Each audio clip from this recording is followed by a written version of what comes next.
was tuning into some Huey Lewis in the news this weekend. Had a long road trip. Like a psychopath. Like a psychopath. That's good. Whatever. I Want a New Drug is fun. And Heart and Soul's fun, too. He's fun. I want to say he sued the Ghostbusters theme over that I Want a New Drug song. Really? Oh my gosh, yeah, it does sound very similar to it. Yep. Did he win? It's a good question. I don't actually know, but I hope so. Oh, it was settled out of court. So there you go. So he kind of won. So he won. That's a win. He got some money. That's a win. He got some muns. That's like when those Just what celebrities, the like, rock star needed. when women come forward against these celebrities now and it's settled out of court or whatever, Michael Jackson shit. Yeah. I mean, like, I don't want to just totally just be like everybody that settles out of court is guilty. I mean, it is like a pretty strong bellwether, but it also can just be like, well, this is like the cheapest financial resolution to this versus like I'm gonna lose everything kind of deal. Yeah, like I could fight it and prove my innocence, but it's going to cost me all of my net worth. Sometimes it's better to just brush it under the rug and get that NDA document out there. Yep.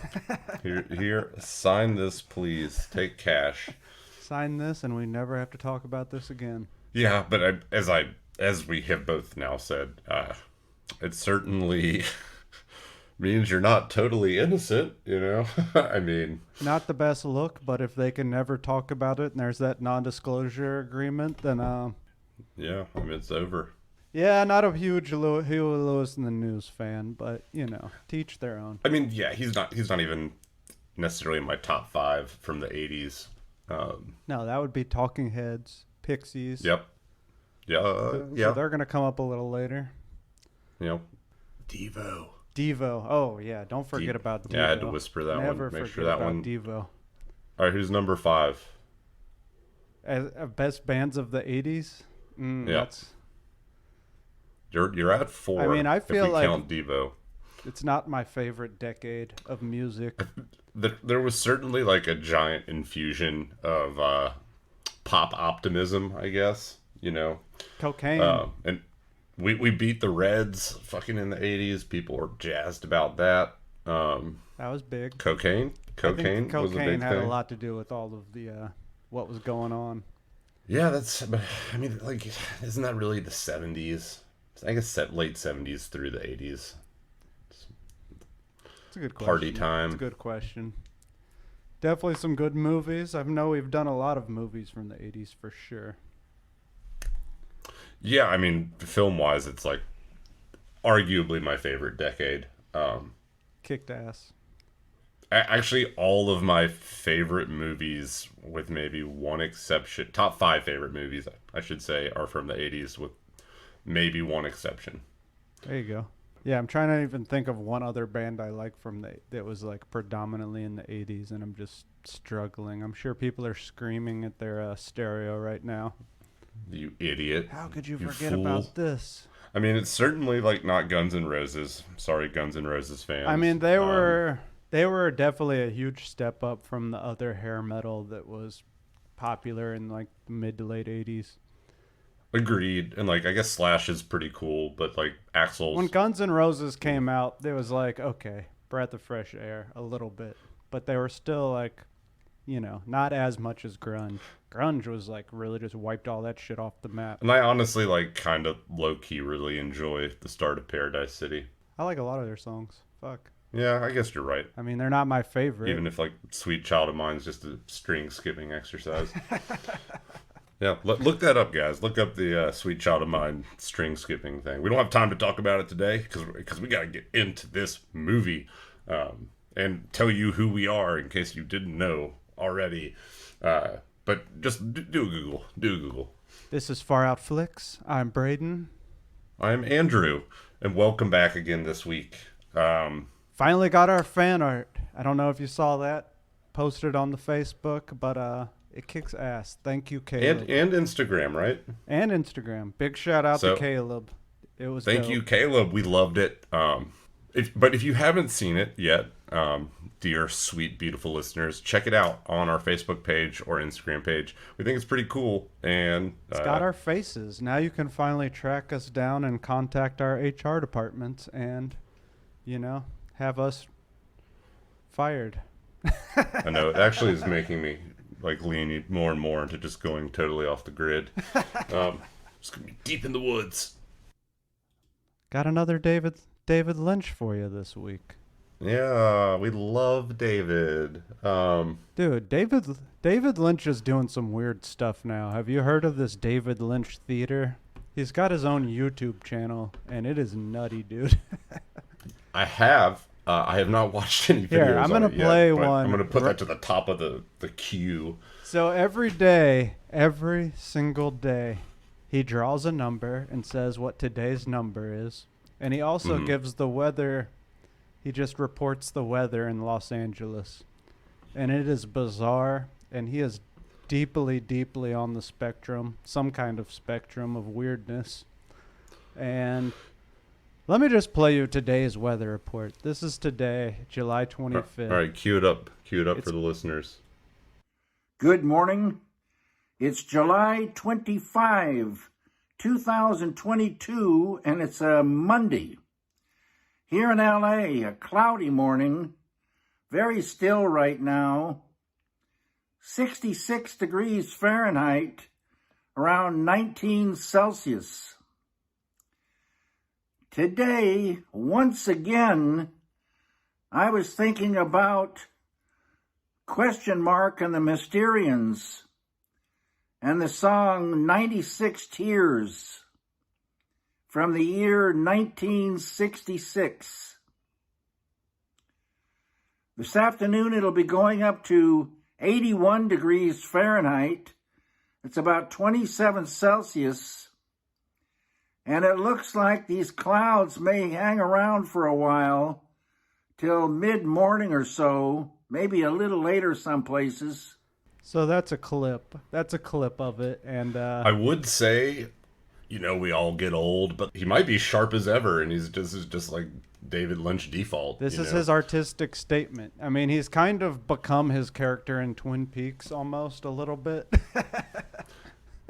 He has. So I guess to, just go over David Lynch. Presumably you, the listener, know who David Lynch is because you're listening to us, and that means you got great taste in movies and you like the stuff that we like. But I mean, what is the top 5 David Lynch films that come to mind for you, just off the cuff? Well, I would say the thing that kind of got me into David Lynch, and it would be a starting point that I would point people towards, is probably Twin Peaks, the TV show, which we have considered doing an episode on Twin Peaks. Probably. Yeah, but that is like a show that you could do a 20-hour deep dive into. Oh, you could have your own podcast. So down the fucking rabbit hole with that show. I mean, I highly recommend it. If anyone hasn't watched that, it's not for everyone. Parts of it are kind of like a weird soap opera almost, from the 90s. It is structured like a weird soap opera. There's nothing else like it, though. It's its own thing. It's its own world that, and then he brought it back with Twin Peaks: The Return. It's so much fun. And Fire Walk with Me. That's the kind of thing you could have the way I was introduced to it.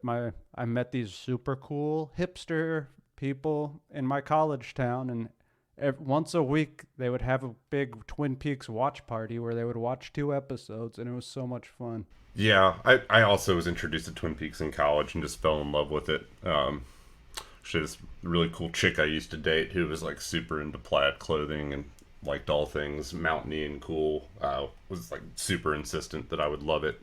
So I found it legally, for sure, and watched it and just instantly fell in love. It's just steeped in occultism and strange and weird, but it has the veneer of a 90s soap opera. Exactly, but it kind of turns it upside down on its head in a big way. It's got Kyle MacLachlan. David Bowie's in the Twin Peaks Fire Walk with Me, the movie that they came out with after it, and it's just so good. Fire Walk with Me, just as a warning to the listeners, is a pretty like major tonal shift from the TV series. The TV series again like has like the soap opera aesthetic. Also, So it's it's like quite funny. It's very it's comedic funny and and comical and quirky. cute, but it also there are like seedy undertones, much like Blue Velvet, which we'll get to in a minute. It's like the gritty underlayer, but like it's overall pretty PG 13 maybe. Fire Walk with Me is like pretty intense. Oh yeah, they took out all the light-hearted moments, and all you're left with is pure terror and disturbing shit. Yeah, with Walks with Me being a prequel to Twin Peaks. I mentioned Blue Velvet a minute ago, which is one of our season 1 episodes. The other one I Shout would out. point up, sorry. Well, I was gonna say, I mean, check out our episode on Blue Velvet 1 if you haven't. It's not that good. It's season 1, but it's still worth listening to. But Blue Velvet for me hits like a special little place in my heart because it takes place in North Carolina. It was filmed in North Carolina. That's fun. It is fun. But what were you gonna say? I think Mulholland Drive is widely on a lot of lists. It's at the top of the list as like one of the best films of the 21st century so far. Mm-hmm. So I mean that's a good place to start. I personally really like Lost Highway, even though it's really fucked up and weird. And I would say that might be his weirdest one, his weirdest offering. Yeah, if you haven't picked up the theme and are unfamiliar with David Lynch, his works are truly far out. Um, in fact, when I think of far out directors, he is pretty much at the tip of the tongue immediately. Of course, he did Dune, the original Dune. Yeah, people don't like it. I like that Dune. I still think it's fun. And that was probably my first exposure to David Lynch. He took his name off of that movie, so he he hates hates it. that He fucking himself hates it. You can listen to our Dune episode for more on that. He did The Elephant Man, which might be his most kind of accessible, normal movie that he made. Very sad. Very sad, but it's Very just sad. so good, though. Yeah. And I guess it's like a final reference. Just because we talked about it earlier. What Did Jack Do is a short film with a very cute little, I don't know, is it a spider monkey? I Is that think what it that's is? a spider monkey that talks, right? Named Tutotaban. That is weird. That's on Netflix, and it is. I wouldn't say that's where you should start, but once you're already into David Lynch and you just need more, which will inevitably happen, that's a fun one. Fun. Wild at Heart is also very good. And we're still even missing a few. He's done a we- bunch of awesome shit. Love it. He has. Inland Empire, which, Oh, yeah. yeah, I always forget about that one. and he's done more too. But David Lynch is the man. I would consider him, out of all the weird, far out directors we cover, filmmakers, he's my favorite. He just always has been. And he is the weirdest, and that makes sense that he's your favorite. He's the weirdest. Fucking weirdo. He's definitely like, he went to film school. He's like an art student, and all his films are like weird, artsy. If I would say there's one kind of through line through all of them, they're dreamlike. They have dream logic almost, and it feels like you're in a dream when you're watching it. Yeah, it's like surreal, absurdist cinematography, but it's like peppered in, again, kind of like with Twin Peaks and Blue Velvet, and even Mulholland Drive, like peppered in against like kind of picturesque, more seemingly rooted in reality sequences. So going back into a little bit of David Lynch's history, born in Missoula, Montana, 1946. So he ended up going to school in Philadelphia with his friend Jack Fisk, who helped him make Eraserhead. And Philadelphia, the city, and where he was living and his experience there, he said this movie is his Philadelphia movie. That was like one of the main inspirations for the film, which Is that why it's so bleak and depressing? he does not talk about the meaning of Eraserhead much, but it's about Philadelphia. And I guess while he was there, he met his first wife, who they got married when he was 21. And a year later, she gave birth to their daughter, Jennifer. which will come into play in this film as well. And his daughter was actually born with clubbed feet, which I guess is when they like kind of point inward, and required years of corrective surgery. And this film, really at its core, is kind of about fatherhood, but it's also about like living in that seedy Philadelphia area. He kind of lived in the ghetto. In the ghetto. Yeah, aesthetically, the landscape, the surroundings, the setting of the film are very bleak, very Industrial. Yeah, look at that, you owe me a Coke. But yeah, so I guess him and his wife at that time, they bought a, listen to this, they bought a 12-room house for $3,500 in like the worst neighborhood of Philadelphia, which I looked that house up and it was on Zillow a month ago. Now it's selling for $325,000. It's a major return right there. Yeah, but yeah, I got a quote from him about that time. He said, "We lived cheap, but the city was full of fear. A kid was shot to death down the street. We were robbed twice. Had windows shot out, a car stolen. The house was first broken into only 3 days after we moved in.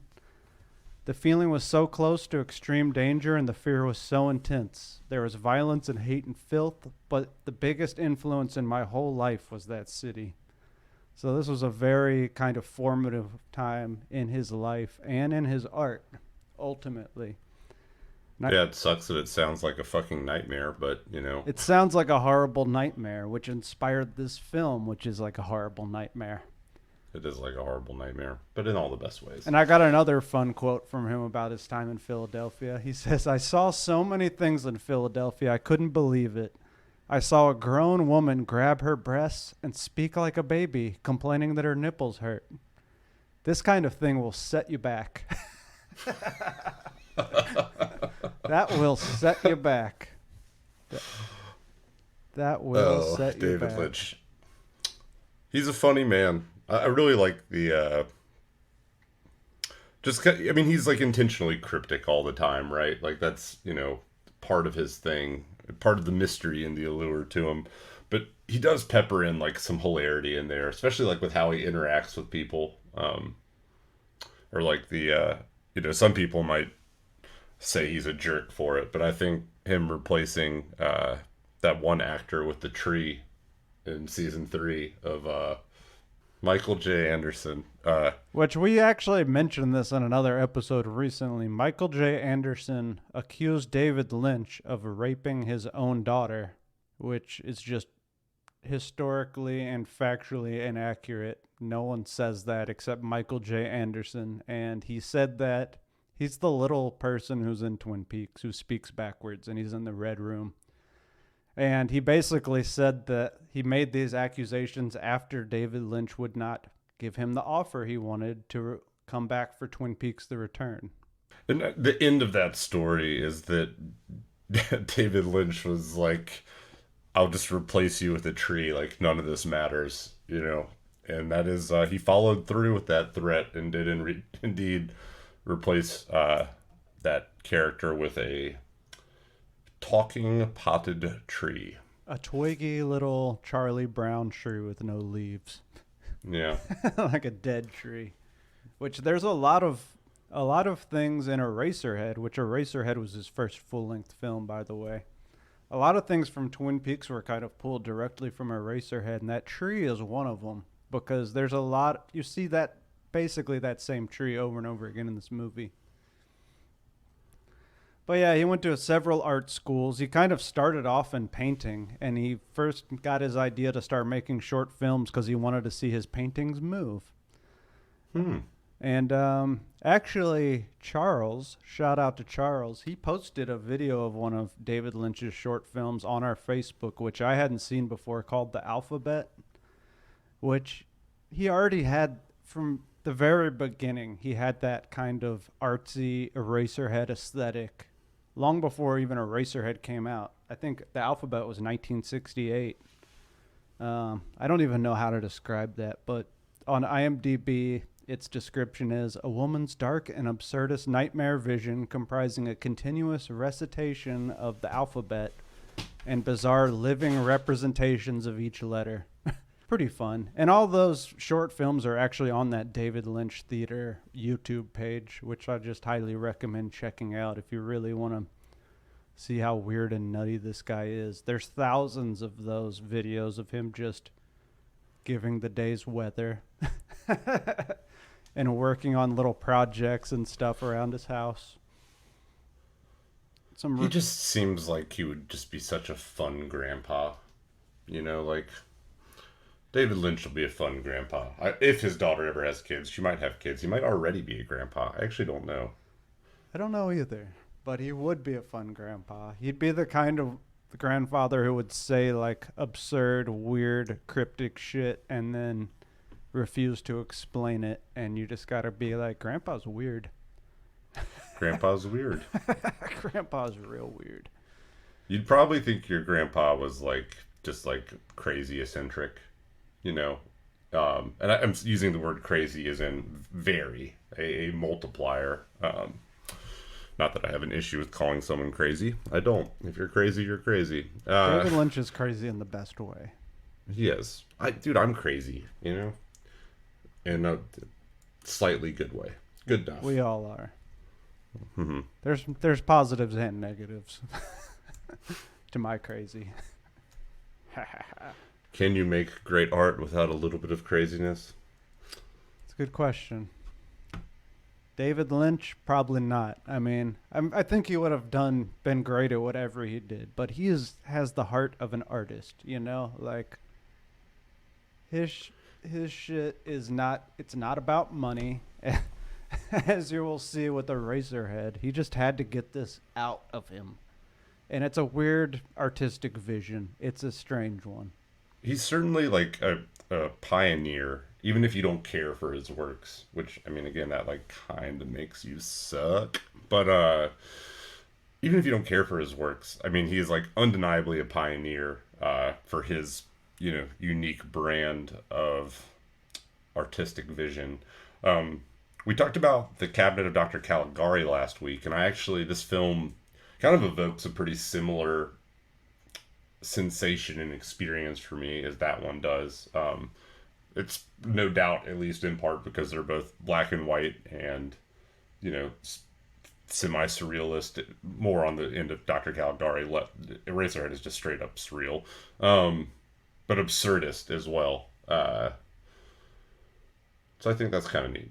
Shout out to the old ones, the old flicks. Exactly. A lot of the earliest films were very surreal, and I think they just had to be because a lot of them were silent. I don't know about that one. I actually haven't seen The Cabinet of Dr. Caligari, but the setting is like kind of it's definitely very harsh. Like there's a lot of like Tim Burton-esque exaggerated like angles and shit in the landscape, and like that's how buildings are depicted in the set backdrop. Love it. Glub, glub, glub. But yeah, in 1971, David Lynch and his wife Peggy and daughter, they moved to Los Angeles, where he started studying filmmaking at the American Film Institute Conservatory. So he was kind of plucked out, and like people saw greatness in him early on, and he was getting these grants to go to these prestigious film schools. Well, it was at that time he started writing the script for a film he wanted to make called Garden Back, which kind of originated from this painting he had done of this hunched figure with like trees growing out of his back. And this would later end up becoming Eraserhead. This was kind of like the seed of the idea. But originally the script was about adultery, and it featured an insect that just grew larger and larger, and it represented a man's lust for his neighbor. The main character in Eraserhead's kind of lusting for his neighbor also. Correct, the beautiful woman. And it was also very absurd and non-linear, and basically all of his professors and mentors kept trying to change it, so he quit. And then I guess the dean of the American Film Institute begged him to come back because he thought he was like one of the students with the most promise. And Lynch essentially said, I'll come back, but you can't fuck with my shit. I'm going to make whatever the hell I want. Which is when he started making Eraserhead. That's some serious big dick energy, and I respect him tremendously for it. Absolutely. And I mean, it's such a strange.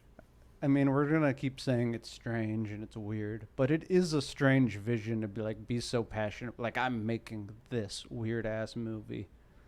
And I mean, it was obviously the right move because it's so influential and it essentially like started his entire career. So many people kind of acknowledged its influence and how awesome it is. And so many awesome filmmakers have said this is their favorite film, which we'll get to.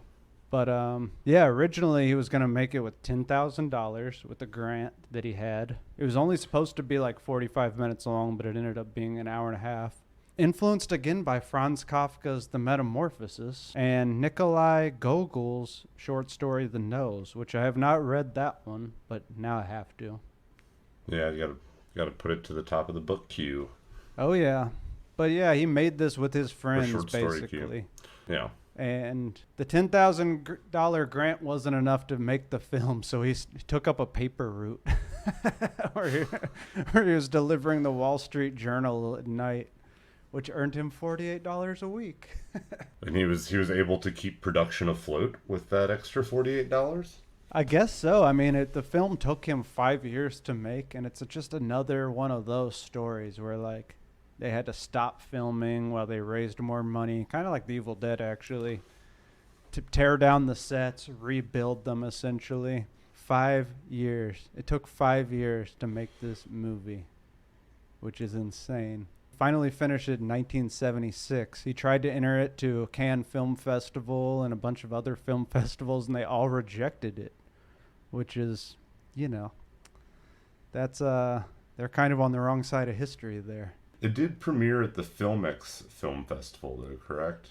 It did get into some film festivals eventually, just not I think it was the original Filmex. ones he wanted it.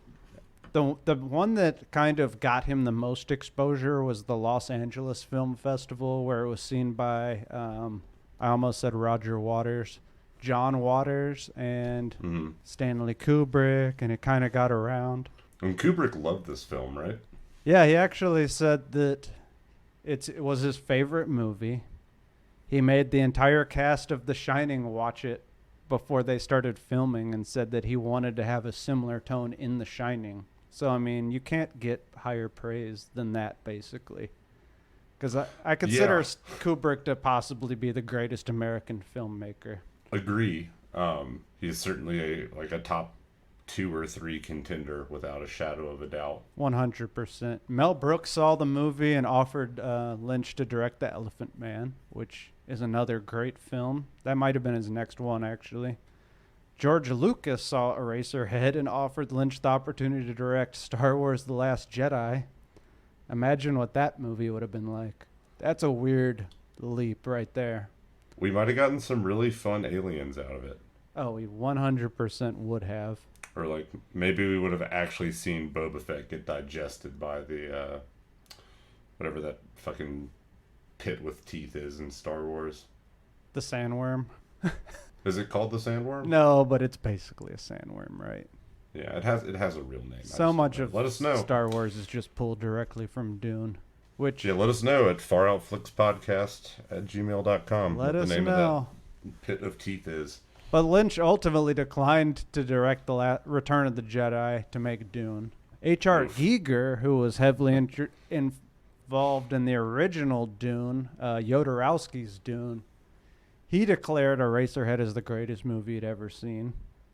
And he wanted to work with Lynch on Lynch's Dune. But actually, David Lynch basically said no because he thought Giger had stolen his visual aesthetic, which is kind of interesting. So there's just all this kind of back and forth of ideas and influence there. I mean, Giger's aesthetic is... undeniably there's some, weird industrial slime sex going on in both of their, their artistic visions. I would say it's different enough that... I would say it's different enough as well. I don't think David Lynch, Alien, that's Giger. It's not Lynch, Yeah, Lynch just doesn't have enough dicks, simply, in his work. If he had more phalluses, then it would perhaps be a better claim to IP stealing, but That's true. That is half of Giger's aesthetic. He didn't get that from Lynch. That's his No, own sick, perverted mind that just thinks about dicks all day. Which, more power to him, you know. I drew a few dicks on my papers in high school. Who didn't? the dicks have been drawn on everything. I went to a porta-john once, and somebody had drawn a floor-to-ceiling penis of life, they titled it, and it was a dick that ejaculated out tree branches from its tip. Wow. I mean, really, it was like a floor-to-ceiling mural, pretty much, inside this porta-john. It was... That's a work of art, man. I know, I didn't know whether to be, like, upset or just absolutely in awe of the fact that somebody spent, presumably, like, many hours in a porta-john to draw that. That's you know? insane. Normally, you don't want to, like, hang out in a porta-john any longer than you have to. No, it's but not if... like... I mean, if you're shitting in there every fucking day, lounge. though, you just keep adding a little bit to it. Add a new leaf here, a new tentacle or dick here. You think that it would have been caught sooner, right? Like, if somebody Shawshanked this and just put in like 5 minutes of effort every day, maybe he covered it with a poster until it was big That's enough to unveil. I don't know. Hey, Dave's been spending a lot of time in that porta-john. Is he working on that dick tree again? That's beautiful. Love it. Penis of life. Penis of life.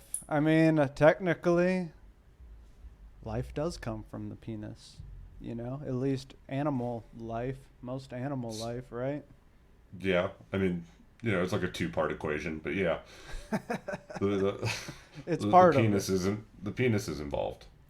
True. All right, now that we've said dick and penis enough times for the rest of the episode, And phallus. Don't forget and phallus.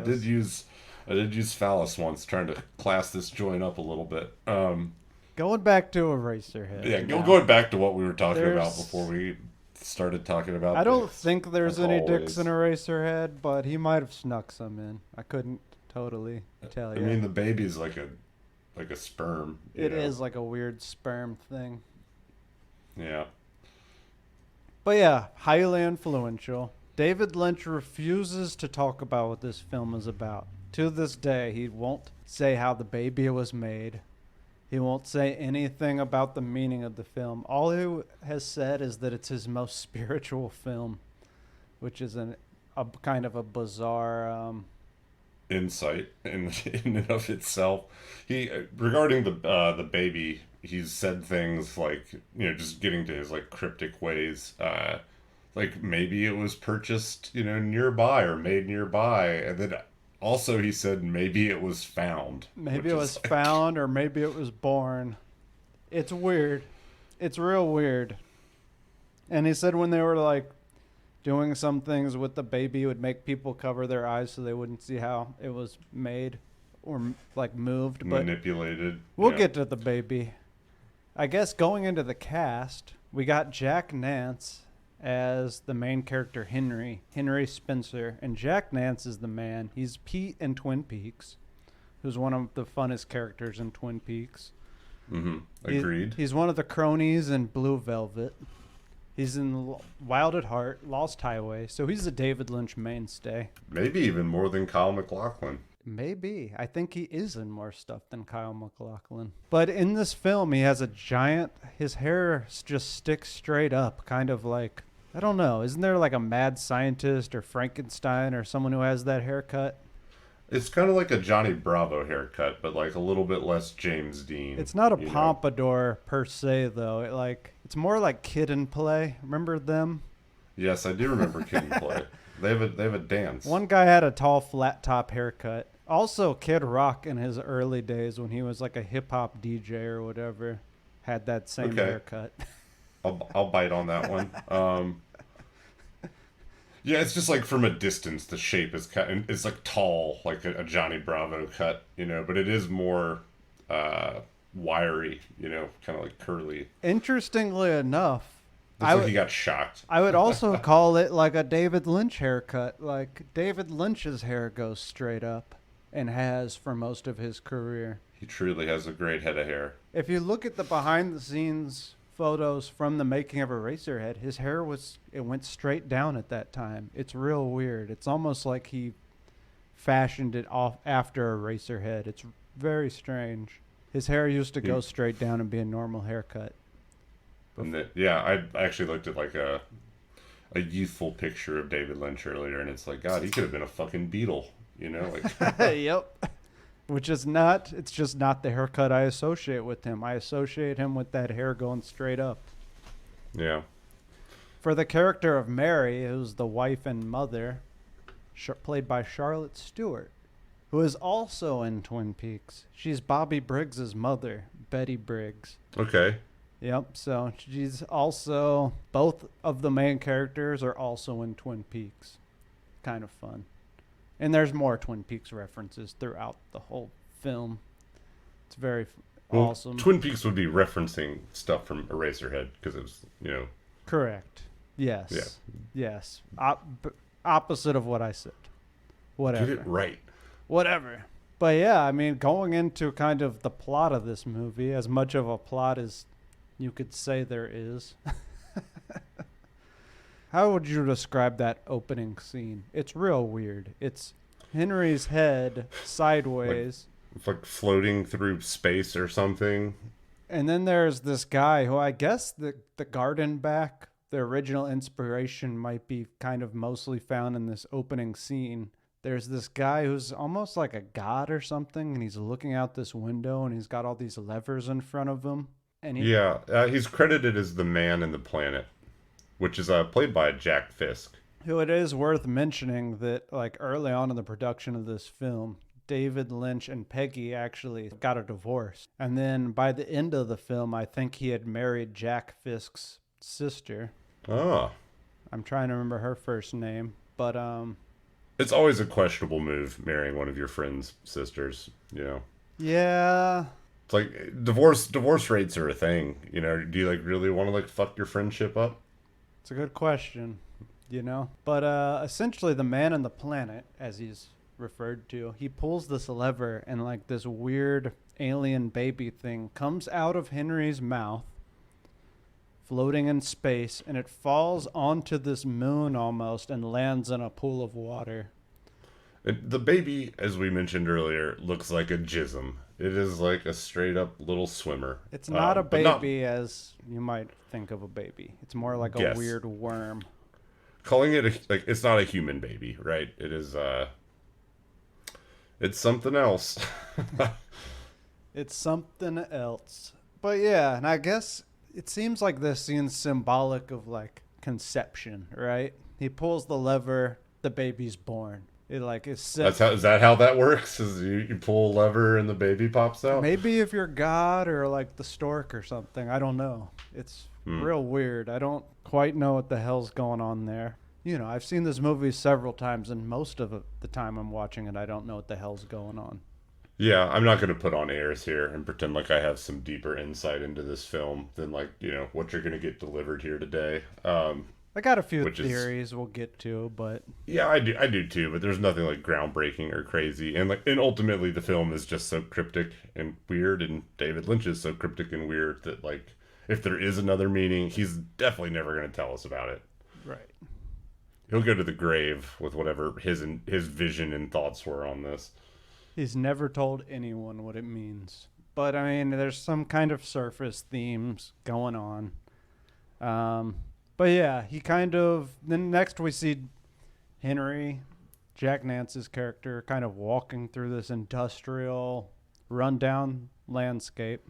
He kind of goes to his building, and the lobby of his building basically is very reminiscent of the Red Room from Twin Peaks. It's got the zigzag carpet. I was thinking about this today, that like I think David Lynch has a thing for like... like floor to ceiling curtains or whatever, or drapes, whichever one definitely. It is. Blue velvet, like, the Red Room. Yep, and then and mini scenes in this film. He likes them. But yeah, some lady in his building basically says, "Oh, someone named Mary called the payphone and invited you to dinner with her parents."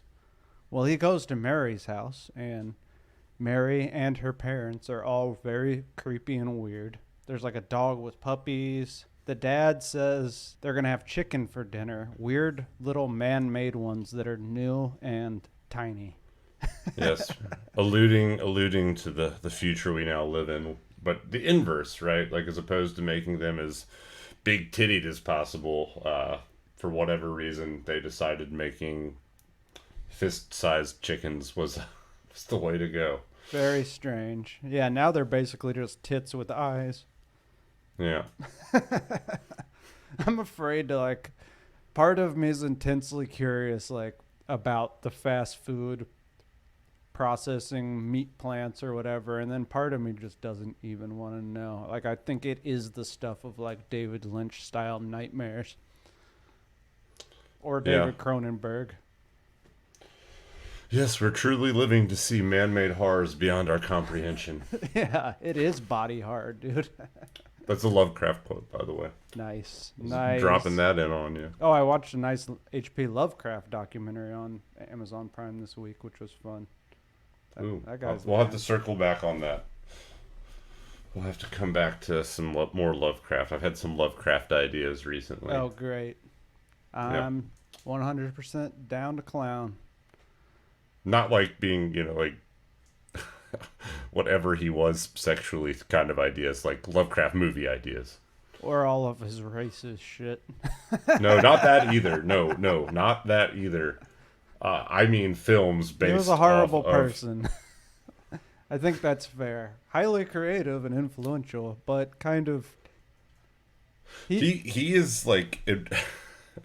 I'm sure some like Lovecraft historian like might disagree with me or whatever, but like he in my mind is like what the Deep from The Boys is basically based off of. Like, the dude was married and like died, I'm pretty certain, at least a virgin in the terms of human to human intercourse. Interesting. Well, in the documentary, they speculated about like when or if he may have lost his virginity. But he never had sex with his wife, as like far as anyone knows. Interesting. He actually was like to the point of like not liking to touch her physically with his hands without a glove on. Oh, that's strange. Yeah, and like, there's some like very strange sexual elements to Lovecraft's works. Hey, we don't kink shame here on Far Out Flicks podcast. Andrew. I'm just saying, like, like fish people human hybrids is like pretty weird. Is groundbreaking stuff. I support it.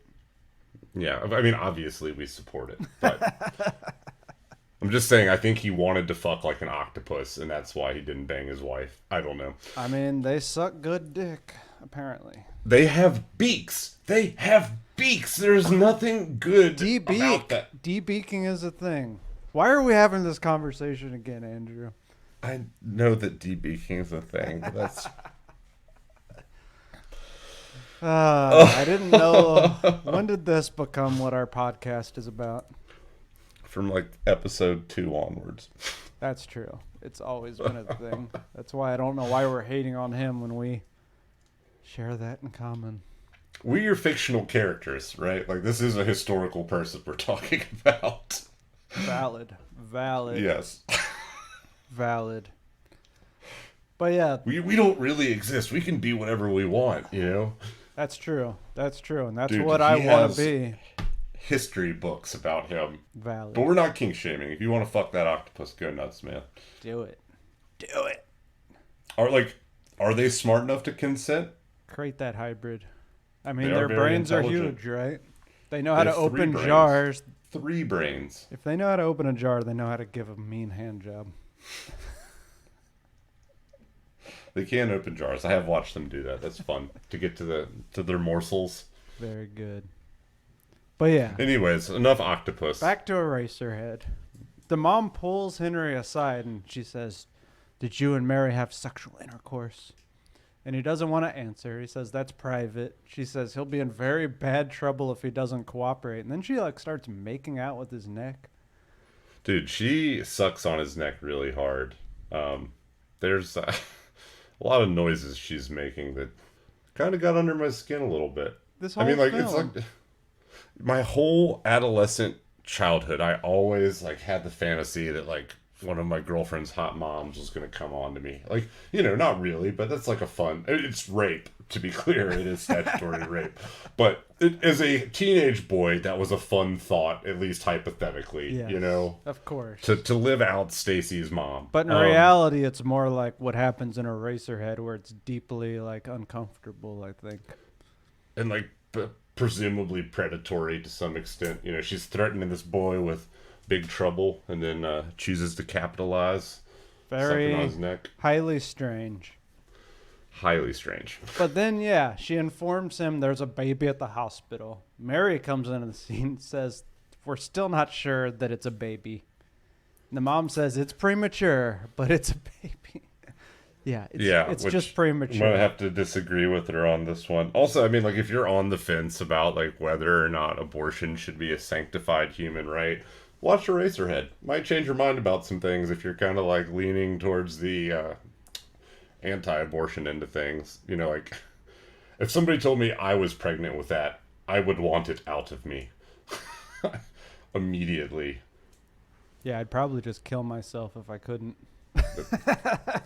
Didn't mean to get dark on us, but that was real dark. But I mean, yeah, it is like a actual monster. It's a monster. She's got a monster. And then in the next scene, we see it, the baby, and it is, again, it's a weird sperm. Well, let's talk about the chicken before we talk about the sperm baby. The chicken's fun. He puts a fork in it, and he's gonna carve it, and it like starts moving. Dude, it's like gyrating its legs. Not like gyrating, but like jiggling them up and down. And goo comes out. It's pretty fun. It's a lot of goo comes out. It's a fun effect. And pretty much everyone looks a little bit disturbed at the table, except for the dad, who's real excited for this culinary experience. Yeah, I mean, it looks like, I don't know where that came from, but I'll pass. Yeah, from the factory. But yeah, this baby is real odd. Apparently, info has since leaked that it was actually an embalmed calf fetus, which kind of makes sense. It looks organic. It does. What's disturbing about that is they clearly like hollowed it out and made it into a movable puppet. They did. Like, it opens up, it's got a tongue inside, it can like move around, they can move its eyeballs. So if that's a calf fetus, which I believe maybe has never told anyone what it was, because it was a calf fetus, and it's just so disgusting and weird that like people would have judged him. I think it's like pretty sanctified as a cult classic at this point, Yeah, he's good now. Yeah. But it's the statute of limitations on turning a animal corpse into a puppet have passed. He can freely talk about it now. Jack Nance nicknamed the baby Spike, and then the rest of the crew ended up all calling it Spike. And then after the filming was wrapped, they held a little funeral for it and buried it. Well, that's nice that it got a grave eventually, at least. But it's terrifying, and it kind of keeps like vomiting food out, and they're feeding it. Its eyes, like, which also look like they might be real, keep like organic, kind of rolling in the back of its head, and it's all slimy and strange. Also, it's like swaddled. It's like wrapped tightly in this cloth, so really only you see its neck and its weird head. And if this is a fetus, they turned it into a puppet. They like hollowed it out and like put things inside of it to make animal fetus. Let's just fetus, correct. Sure that we're very clear. That would have taken us to the whole next level if that was a human fetus. Yeah, I mean that might have. He probably would actually be in legal trouble for that, for like corpse desecration or something. Seems like something David Lynch might do, though. Let's be real. The head shape doesn't look like a baby. It's not a real baby. No, it looks more like a cow fetus. It might be a calf fetus. Or like a lamb or something. Later, maybe you can explain this. Later we see Henry walking home, and he's got this tiny little box, and he kind of like unfolds it, and inside is this weird little shrimp thing. At first I thought it was a wedding ring, because he does end up like kind of getting married to Mary, which all of this kind of parallels David Lynch's real life. He found out she was going to have a baby. They got married. his daughter did have some kind of birth defect with her feet. I thought it was like a shrimp, and that it was representative of like the financial hardship that they were, experiencing in this industrial hellhole. And that like that's all the nutrition he could bring home or whatever. Interesting. But he puts it in the cabinet, and then later on it like comes to life, and there's like this weird stop motion bit, which is kind of fun. But yeah, he kind of lays down with his new wife on the first night, and like she doesn't want him to touch her. The baby's crying all night. His marriage is highly uncomfortable. Yeah, it doesn't seem like Mary X cares for him very much. No, they kind of just got married because she was had the baby, right? And it's all very uncomfortable. She says she can't stand the crying, so she's going home to her parents, to which he replies, "Why don't you just stay home?" Which isn't the right thing to say normally. It is the wrong thing to say there. You might want to say it, but that's the wrong thing to say. Because you just gave your partner carte blanche to just fucking up and get out of dealing with your weird freak demonic baby. hellspawn. Right. Yeah. Baby freak thing. But yeah, and it quickly gets sick and like basically develops monkeypox. I mean, I'm just going to go ahead and say that's basically monkeypox. Further fueling my conspiracy theory that monkeypox has been around and it's been suppressed by the government. I was gonna say just like a real world, and it's not apple to apple, but real world example or like thing that kind of reminds me of the baby is like children with ichthyosis. Oh, what's that? It's a weird skin condition, and it's not always as bad, but it causes you to have like weird scaly like skin. Okay. But some of the babies born with it, like, if it's like a real extreme, like baby case of it, newborn case, whatever the medical term for that is, it looks real weird. And I'm going to put this in the chat for you so you can pull it up real quick and take a look and see what your old pal Andrew is talking about. Do I even want to know? You do. Oh, okay. Yeah. Oh my God. What the hell? Yeah, it is a what the fuck kind of moment. What the fuck am I looking at? That baby's terrifying. But doesn't it like kind of looks like a weird puppet. It kind of looks like Spike, right? Oh my God. Yeah. I'm not trying to be. That's what you.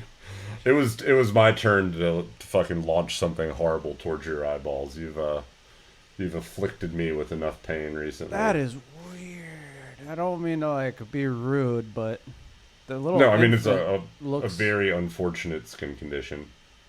That looks like more than a skin condition. I mean, yes, in that case, it's very bad. But people are born with it, and it's not as extreme as the image I shared with you. But at a minimum, it does make your skin look like scales. Right. Yeah. Some of the adults just looked like they had alligator Dude, they're skin, just like. But that baby looked like a weird. It looked reptilian highly human unfortunate. hybrids, bro. Highly unfortunate. Yeah. Tragic, really. Any kind of disease that afflicts a baby or a child, it's just. I don't have any problem looking at. Unfair. I don't have any problem looking at the ugliness of this reality, but that's the shit that kind of hits me in the heart a little bit. Yeah, I think rightfully so. I mean, it is. They're the most innocent, That's how I know I'm not a sociopath. Whenever I'm questioning it, I just think about child cancer. Fuck. And now I've got a new image to think about. Remind me how to feel. Yeah, this is the fucking super depressed edition of Far Out Flicks. Yeah, but any child illness is a tragedy. Definitely. And, yeah, I mean, I'd still rather have that than whatever Henry's baby has, Spike. Cow fetus. But, yeah, at this point, he Henry is, he's all depressed. His wife has left him. His baby's sick. He's trying to take care of it, but he's not doing a great job. At one point, he's kind of looking in the radiator, and the radiator is kind of surrounded by, roots or mulch or something. I couldn't quite tell what that was in the kind of monochrome visual we were getting. Yeah, something important to touch on now that we're at the radiator, but throughout the film, the film soundtrack and score were done by David Lynch himself, which is very cool to know. But persistently, like in the background of pretty much every scene, there's like very subtle, edging on subliminal, industrial background noise. So in this scene, like the radiator sound is like what really jumps to mind for me. But it was meant to be like induce this unsettling kind of unsafe sensation, which if you've ever been around any industrial equipment or like had a job, let's say, where you had to sit through safety training videos, like industrial settings are not so chill. It's an area. It is a setting in which you could be horrifically maimed or killed if you're not like being safe and conscientious of what you're doing. The music in this, well, a lot of it kind of sounds like a wind blowing. That's like kind of the predominant sound I was hearing. But apparently it was... I always thought that was like steam pipes or whatever, I mean, that makes sense. Apparently it was highly influential on kind of ambient music from the 80s and what came after, which is kind of interesting. But it was done by David Lynch and Alan Splett. Also, there's a lot of music, kind of jazz music, especially in these radiator scenes from Fats Waller. And then later on we get an original song, which is fun. But yeah. Tell me about Fats Waller real quick. Fats Waller, I guess he was like the original jazz organist. And he did a lot of jazz work in the early 20th century that kind of, before Miles Davis and all of that, early jazz organ, which is fun, Cuphead music, basically. Oh, by the way, listeners, I beat fucking Cuphead this weekend. It took me 3 years, and I don't even want to like talk to the little guy that counts your total number of failed attempts of levels, because last time I checked it was over 1,000. That's a lot. I know. I mean, a lot of those are just like instant retries. Like you get hit immediately. It's just like, fuck it, I'm not going to beat this level. Restart. But I fucking did it. I am a golden god of video games right now. Very good, very good. I'm proud of you, buddy. Thanks. You watched me beat a lot of it. That's true. I helped you beat some of it. You did. You were an active part of it. I will take away from that win. There were some levels that I helped. Yeah, but I beat like all the final levels by myself. That's true. All the really hard ones. So back to this radiator. He keeps kind of being fixated on this radiator. And like at one point, light starts coming out of it and it kind of opens up and there's a little stage inside. And this is a really fun scene. There's a woman in there who kind of has this like moon pie face. I don't know. How would you describe her? I mean, that's what to me it looked like she had like fucking lymphoma in her jaws or something. I mean, it's like everything's diseases for you today, Andrew. Everything is diseases for me. But like really though, it does look, I mean, I hate to go this route, but I would say it looks like she has like giant testicles attached to the sides of her face. I get that. I see where you're coming from here. Well, anyway, there's jazz music playing and there's this little woman inside the radiator. Credit is the woman inside the radiator. And she kind of is doing this little dance and like smiling. She's always smiling with this really creepy smile. And all of these little babies, sperm babies that look just like Spike, keep falling from the ceiling and landing on the stage. And she starts stomping on them, all while smiling, and weird milk like busts out of them. Which is kind of fun. I figured it was like pus, but yeah. Pus, milk, something. Some kind of humor, Semen. if you will. But yeah, I mean, and then there's the scene where his little shrimp kind of runs off and starts burrowing into the floor, and there's all this other nutty kind of imagery. At one point, the neighbor seduces him, and this is after his wife's gone. She asks where his wife is, and the beautiful girl.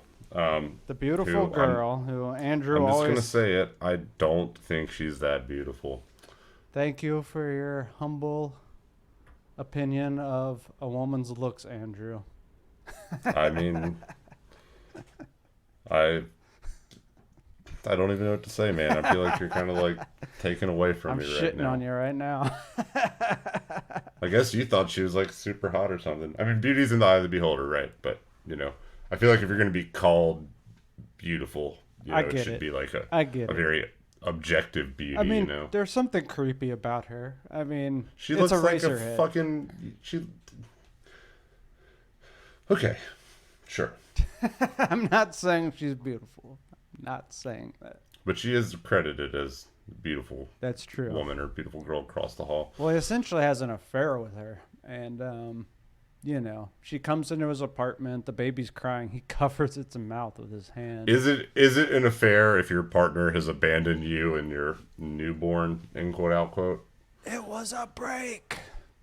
I don't. Ross from That's Friends. that's more than a break, right? Like you have been abandoned.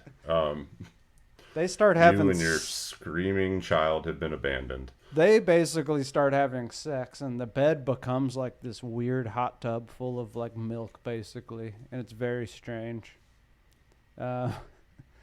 Again, there's another scene with the woman. Is it weird that I think that sounds kind of nice, like a milk hot tub? I mean, like, I guess it would spoil like very quickly, but If it's oats or something, like, isn't Yeah, there some perhaps kind of like, oats.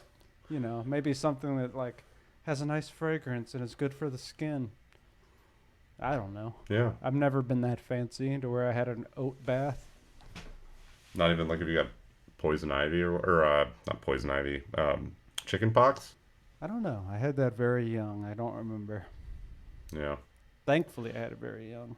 But yeah, next there's another scene with the woman in the radiator. Now she's singing this song called "In Heaven," and Henry steps onto the stage with her. I guess the woman in the radiator is played by this woman, Laurel Neer, but she's not actually. Even though the voice sounds like a woman's voice, it's actually she's lip syncing to a vocal track by musician Peter Ivers, who composed the song for the film. And Peter Ivers is kind of an interesting guy. I guess he originally started out as a harmonica player, and Muddy Waters called him the greatest harp player alive, which harp is, you know, another word for harmonica. It's a harmonica. Notably, after this, like, you know, I want to say actually it was like 10 or 15 years later, he was brutally bludgeoned to death with a hammer in his apartment. And they never did catch who did it. We've talked about it before, but just something about being bludgeoned to death with a hammer, just like it gets under my skin a little bit. It's not the way But you it- want to go. But it's also like kind of funny. Just, I mean, I always think of Team America World Police, where they give him the claw hammer. They're like, if you get captured by the enemy, she'll probably want to take your own life. Here, take this, and they slide him like a rusty claw hammer. Yep. Oh, yeah. But it's actually very tragic. I'm saddened to hear that. Which, yeah, what movie? It was Finger Lakes Grindhouse presents Till Death Do Us Part, that he kept threatening to kill himself with the hammer. I don't even know if we talked about That's that. right. I was pulling for it so hard The when we watched whole that movie. movie, you think he keeps talking about how he's gonna kill himself, and he's holding this hammer, and you think he's gonna smash his own head in with the hammer. We're not gonna spoil it, but at the filmmaker's request. But it was pretty fun. But yeah, Check it out. Check it out. Well, we got some links for it on the socials, right? we do. Yeah. we Hunt do. it down. fingerlakesgrindhouse.com. You can find it. It's out there. Mm-hmm. But yeah, and then some other weird stuff happens. Wind blows all the fetuses off the stage. A large dead tree rolls onto the stage. This is all on the stage in the radiator. Henry's head pops off, and the tree starts bleeding, and then the baby's head is in the place of his head. It's all very strange. Then Henry's severed head drops from a window and like busts open on the sidewalk, which this is kind of a fun scene, which I have no idea what any of this means. I'm not going to pretend. Yeah, besides some like vagrant, you know. Some kid like runs up and grabs the head and then runs off with it, and he takes it to these men in this factory. I guess it's a pencil factory. And he gives the head to this man, and he drills a hole in the skull and then starts operating this machine that makes pencils, and they turn his head into an eraser. Ooh, we said it. We said the title. Yeah. And then they test the eraser and they're like, yeah, it's good. Which I guess this is his weird dream. Later on, he wakes up. He goes and he kind of checks on the beautiful girl across the hall. Yep. And just a note to the listeners, like if you just drop in on your partner and like y'all aren't like that, you know, you're running the risk of coming into some shit you don't want to see. And that is ultimately what happens to young Master Henry. Just don't do that. There's no excuse for that in 2022. It's crazy. Everyone it's has crazy cell behavior. phones. Everyone has cell phones. And just because somebody doesn't respond to your text doesn't mean you should go there either. I mean, like, maybe if it's been a while and, like, you're used to talking to them all the time, but, Dude, someone knocks on my door and no, I'm not expecting anybody. I just assume A, it's either the cops, or B, it's someone I don't want to see, someone else I don't want to see. I'm not fucking answering. yeah. Period. It's going to be Don't some even- evangelical type. Don't even try it. Maybe try sending a text first. I don't know. But yeah, she brings home a man, and he sees that, and he's all hurt. And, you know, I guess he blames the baby or something, but we get this kind of climactic scene where he grabs scissors and starts cutting off the swaddling wrap of the baby, all while it's kind of like having a seizure.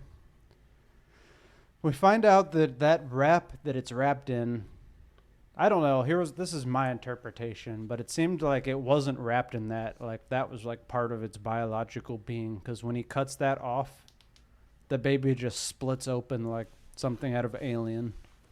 Yeah, there's no skin system holding the organs together. It is purely the papoose or whatever, you know, whatever we're gonna call the bandage wrapping around this thing. And apparently, and then this doesn't make David Lynch sound any less creepy, but apparently in preparing for the shoot, he insisted that he needed to look at a dead cat to examine its membranes, hair, and skin. And he said it was a texture thing. That is But I have extremely creepy. I have to think That's like a straight up psychopathic thing to say. it really is. It would not surprise me if he's killed an animal or human. Or man. But yeah, it splits open, revealing all of its organs, at which point he stabs it in the heart with his scissors. Yeah, and we get another good gush fest with this one. Oh yeah, gushing. Gushing ooze. Yeah, it vomits blood. You know I love my oozes. Oh yeah, it starts gooing all over the place. Pretty fun. And then foam starts shooting out of it, which kind of looks like cream corn or something. It's got it has a texture. Yeah, I couldn't tell if it was like that or like a science fair volcano. Something like that. Like reaction. Yep. I mean, that's probably like the actual physical mechanism that happened there. Something similar. Yeah. Some expanding concoction. But then bringing it all back together, kind of tying up that loose end, coming full circle, we see the man and the planet again, working the levers. And then the woman in the radiator hugs Henry, and then it ends. Yeah, yeah. You know, it like crescendos music-wise and then just like, you know, goes black. Which, I guess, talking about themes, obviously this film was made at a time when David Lynch was a new father, and kind of a reluctant one at that, and was having a rocky marriage, and was living in it's based off his experience living in the ghetto of Philadelphia, and there's clearly kind of a reluctant father theme where he's like afraid of this baby and like maybe his own fears about like it getting sick and his wife leaving him. Also, it culminates in him killing the in quote unquote child. Exactly, which I don't know if that's like a fantasy he was having or what. And he was like, the only way I can get away with this is if I just make it this disgusting monster that like, right. no one is gonna witch hunt me for stabbing. Another interesting theory, and going back to he said this is his most spiritual film. Another interesting interpretation I read online, I won't claim this is mine, but they said that it's about fear and like killing his own fear. And throughout the movie, like I guess his window like dominates his room, I guess, and it's like a window that's all walled up with bricks. And then later on in the film, the bricks are gone and he looks out the window and he sees someone like getting mugged on the street. And basically they were saying that they think the baby might represent his fear and like maybe fear of responsibility and also fear of this crazy environment he was in. And then he ultimately kills his fear and then goes with the woman in the radiator and like ultimately conquers his fear. Ball-jowled woman. Yeah, which I kind of like that idea. I could see how that it goes with the spiritual thing, if nothing else. And he also has said that everyone's interpretations of this film are basically wrong. So, I mean, the most common interpretation is that it's about fatherhood. But I wouldn't put it past David Lynch that like somebody could get it like right on the money, and he'd just be like, "No, that's not it." Throw out a little red herring or whatever.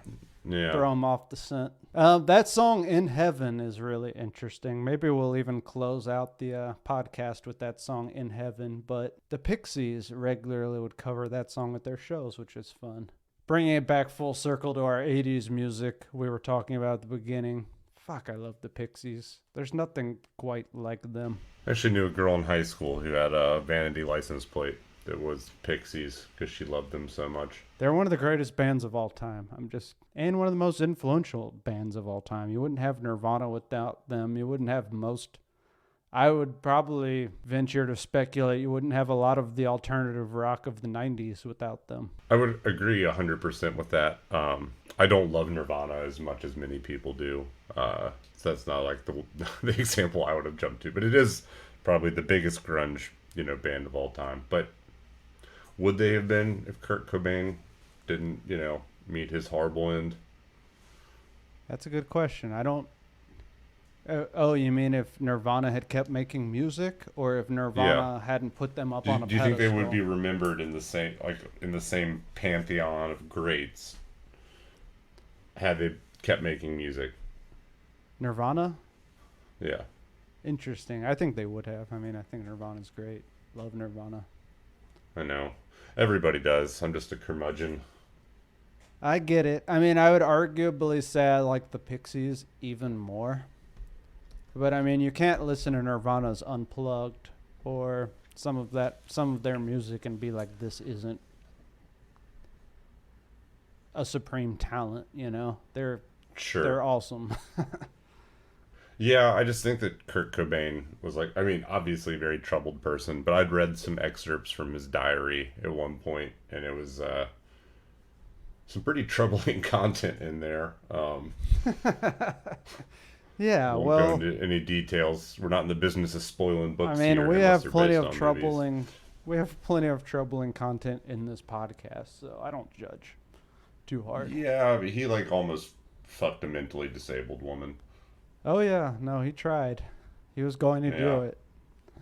Oh yeah. He was committed to it. He was going to do it, and then everyone at school found out about it, and they all made fun of him, and that scarred him. Well, I mean, if you do something like that, you deserve whatever, ridicule or social scorn you're going to get. This is controversial, but I've always said, bullying's horrible. But, some things need to be bullied.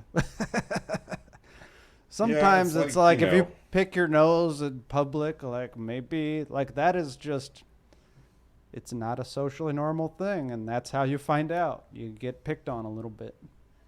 Yeah, we live in a day and age where that's not a very popular philosophy, but I do think that, as you were saying, it serves some purpose, It can be taken too far, but, some corrective action towards people's behaviors is just, how we determine and, what is acceptable as a society, right? Sure. Sometimes you should probably conform a little bit more. I ate a Skittle off the ground.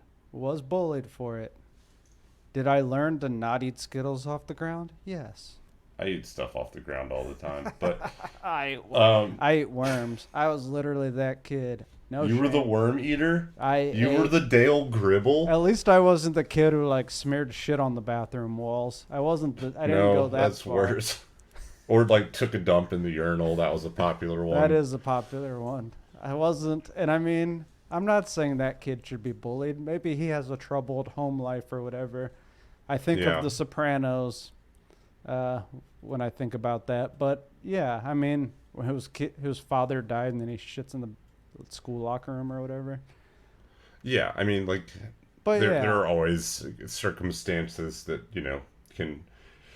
can change the weight of any action. But, sure. like if you were an otherwise well-adjusted, person and you're doing stuff like smearing shit on the bathroom walls, like, yeah, I mean, there needs to be some kind of intervention is all I'm saying. And whether that is like through a medical professional, if you like need that kind of help, yes. If you're just like a fucking kind of like dick / weird kid who thinks that that's funny, so I'll share the poop story. Oh dear. And this is one that was shared with me. So this is secondhand knowledge. But a friend of mine growing up had this one friend, and this guy's mom was she was a dentist, owned her own dentist practice. But they like went to her office one day, and like the kid went into the bathroom. There was only like one bathroom. It was a small dentist office. And he like came out, and the mom went in there, and she just like immediately swung open the door. It was like, not fucking again. And my friend claims that he could see inside there, and there was a turd log that was like drooped coming from the bowl, like up onto the seat, and drooped off the exterior edge of the toilet. Oh damn! So he was in movement when he made that movement. In movement. He dragged the log, across it. That's a new one.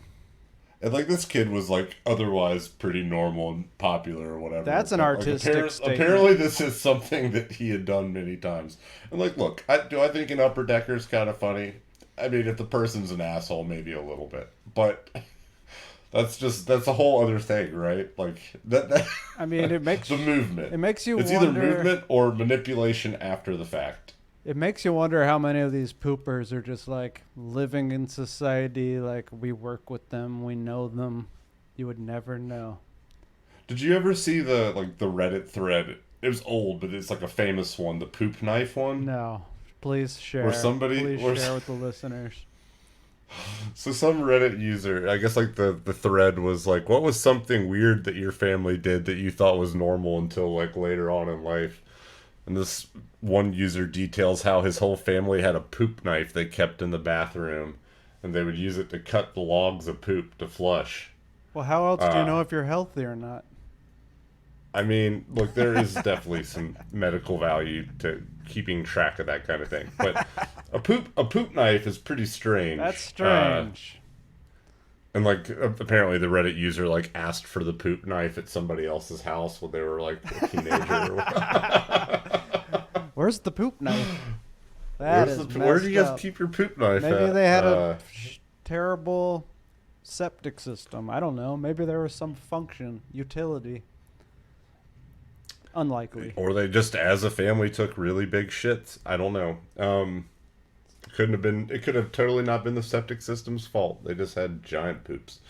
But anyways, this is fucking far off the rails. That's Eraserhead, folks. That's Eraserhead, everybody. Whoa. As always, send us your thoughts. Like, subscribe, content, share the content with a friend. Leave a rating or review on Apple Podcasts if that's where you listen to this. Those help us. Anything. And check out our Patreon. We're gonna come out with some exciting Patreon content. I think we've settled on calling it Side Flick. Yeah, it's gonna be the Side Flick. Where we do whatever the fuck we want. It won't even just be movies. We're gonna get weird. More poop stories. Whatever you want. Give us your feedback. Let us know what you want. I got more poop stories. I got more. I'm just Yeah, not well, gonna blow my well, load right now. Let's table it for now. Yeah, let's don't blow our load all at once. Thanks for listening as always. Hope you enjoyed it, and See you next week. see you next week.